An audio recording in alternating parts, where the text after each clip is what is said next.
How many times have you found yourself walking away from an experience and uttering the words either to yourself or out loud, "I can't trust anyone but myself"? I know I found myself uttering those words on more than one occasion. And unfortunately, we do sometimes find ourselves in situations, circumstances, experiences, relationships, walking away feeling as though we have been bamboozled, led astray, run amok, all the things. But the good news is when we are aware of that, then we can sever those ties, remove ourselves from those situations, no longer entertain those relationships. But the real truth of the matter is we can't always trust ourselves either. And I know that might be a hard pill to swallow. I know that might sound a little harsh and a little difficult, but there is a way out. And so if you're interested in number one, finding out why we can't always trust ourselves, and number two, finding out how we can do better and fix that situation, then you have landed on the right video. For those of you who are new to the channel, welcome, welcome, welcome. My name is Stay Hall, and this is Living Life with Stay. Thank you so much for being here. And this channel is all about uplifting, educating, and empowering the seasoned woman over 40. But it's also support, knowledge, and some little pearls of wisdom for those who have not quite reached this seasoned age as of yet. And for those of you who are my returning Lifer Tribe members, welcome back, y'all, and let's jump right in. Living life is stage, hey, hey. Living life is stage, hey, hey. Living life is stage, hey, hey. Living life is stage, hey, hey. So yes, sometimes we are our own biggest enemies. Sometimes we're our own worst critics, and we tell ourselves things that aren't true. We can't always trust our thoughts and believe every single thing that we think about ourselves, but there are ways to combat that. We break promises to ourselves all the time because of the negative thinking, because the doubts that we have in ourselves, because of the things we force ourselves to believe that just are not true. And it's not all our fault. Some of it is just the way we are wired. As human beings, our brains seem to tend to go to the worst case scenario all the time. And it's a protection for us because we want to plan for the worst so that we're not caught off guard, so that we're not overwhelmed. But that can lead to a lot of negative thinking. That can lead to a lot of self-doubt. That can lead to having low self-esteem and low confidence in yourself for no reason. Like I've said in previous videos, things aren't always going to be rosy no matter what type of mindset you have. But if you start in the positive, then there's a long way to go for you to hit rock bottom. However, in self-preservation mode, that whole worst case scenario thing, we feel like we're protecting ourselves. If I always think the worst, if I always assume the worst, if I'm always on the defense, then I'm not going to get hurt. And that's what we're afraid of, right? Because getting hurt doesn't feel good. But protecting yourself from disappointment, protecting yourself from rejection is not going to allow you to advance in life. Life is full of ups and downs. Life's experiences have ebbs and flows. And we have to be able to trust ourselves to know that we're strong enough to be able to take whatever it is that comes our way and realize that it's going to only help us to grow. Each failure, each time we hit a valley is just getting us that much closer to our success goal. Rome wasn't built in a day, and I know how cliche that sounds, and it's also cringy to even say, but it's the truth. It's going to take some trial and error, and you can't live in this negative mind space feeling that you're protecting yourself if you really want to grow. It has been in some of my lowest times, in what would look like some of my biggest failures, where I learned the most. And so once I was over whatever it was, I pick myself up, dust myself off, and I tried again, but now with that life lesson. And so many people where it seems like they were overnight successes, so to speak, there's one of two things that happen. Either they just didn't showcase their failures and share them, and so all we're seeing is the highlight reel, but we're not seeing everything and all the work and the journey that went before. And so we're comparing our current journey to their highlight reel. Or there are just some of those people who were just handed opportunities. And no shade on that, but it just doesn't give them the journey. And it also doesn't prepare them as well as those of us who actually have had to go through it. For me, I don't mind the journey, because in the journey is where I stretch myself. In the journey is where I grow. In the journey is where I'm prepared for the inevitable. Because even if you are handed an opportunity, the reality of life is at some point you're going to have a river to cross.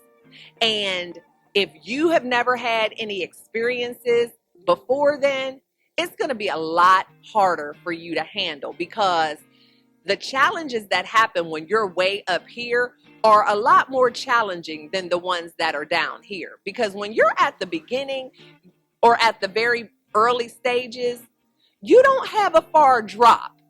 And so it's a lot easier to get up from here than to fall all the way from here down and have to bounce back. So be grateful for things happening early on, and don't try so hard to protect yourself. Yes, you should plan for things. Yes, it's okay to have a plan B.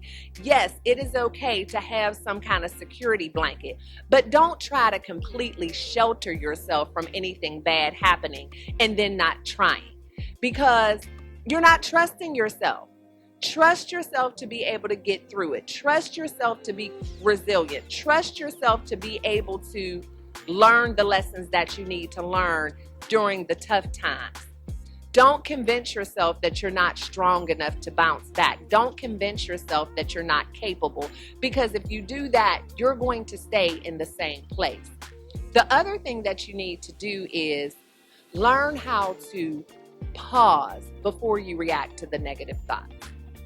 Every time you get a negative thought that tells you that you can't, every time you get a negative thought that tells you that you're not resilient enough, every time you get a negative thought that tells you that you're not prepared, or these types of things don't happen for you, or you shouldn't even be trying something like this, you have to pause and ask yourself a couple of questions. Is this just fear talking? Is the thought that I'm having true?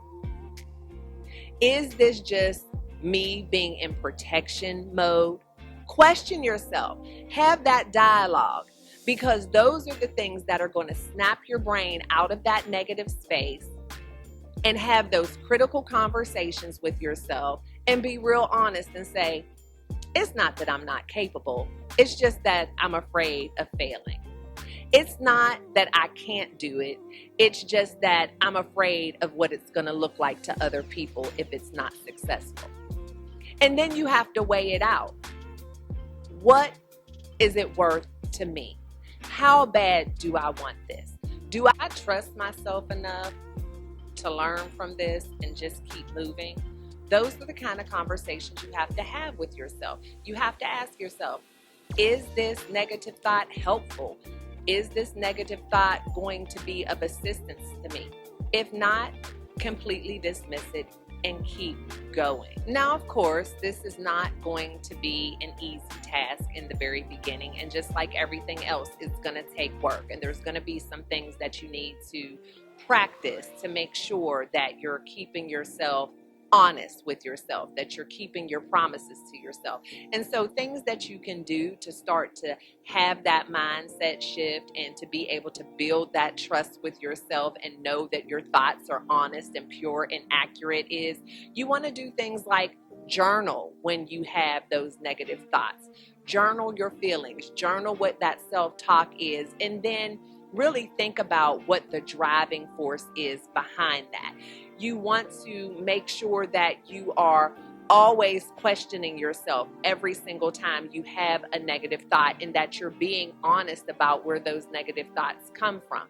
It's something that you have to practice. It does not happen overnight. Just like anything else that we're trying to do, whether it's weight loss goals, starting a business, whatever, it's going to take work. And when we're dealing with our mindset, a lot of times this is something that has been building for years and years and years, decades and decades and decades. And so it's going to take time to retrain our thoughts. It's going to take a new habit, but it's so worth it. And you have to stay committed to it, because the number one person who is going to break promises with you is you. The number one person who is going to let you down is you.